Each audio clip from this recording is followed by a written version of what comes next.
Ladies and gentlemen, aviation enthusiasts, and curious minds alike, welcome to a thrilling mini-series that will take you soaring through the skies called What Makes This Plane Great. In this episode, we will be talking about a plane that, despite being easy prey for Allied fighters, it was actually one of the most terrifying sights of the war, for people who were on the ground or on a ship. This particular plane I'm talking about is the German single-engine dive bomber, the Junkers Ju-87 Stuka. So, what made this really slow plane great? Well, its design included several innovations. One of these was the plane's pull-up dive brakes under both wings to ensure that the aircraft recovered from its attack even if the pilot had blacked out from the high G-forces. Another innovation was its famous Jericho trumpet sirens, which were mounted on the main gear legs, and these sirens would just provoke terror to anyone down below that heard them.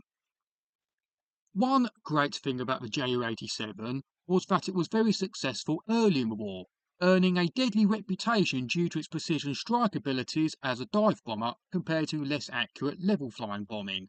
It led air assaults in the Poland invasion and was vital in Germany's rapid conquest of Norway, Netherlands, Belgium and France early in the war.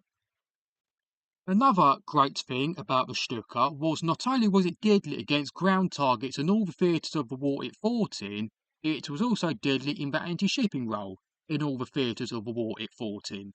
It pretty much destroyed the Royal Navy's Mediterranean fleet, and the HMS Illustrious, along with its support ships, were so badly damaged off the coast of Malta that it was out of action for almost a year, and they were highly successful at chasing the Royal Navy out of Norway. Another great thing about the Stuka was that not only was it deadly as a dive bomber, it was also successful as an anti-tank weapon. The G model Ju-87 carried two 30mm cannons or two 37mm high-velocity cannons in underwing pods, and these G model Stukas were very successful in the hands of the right pilots, like Oberst Hans Ulrich Rudel, for example.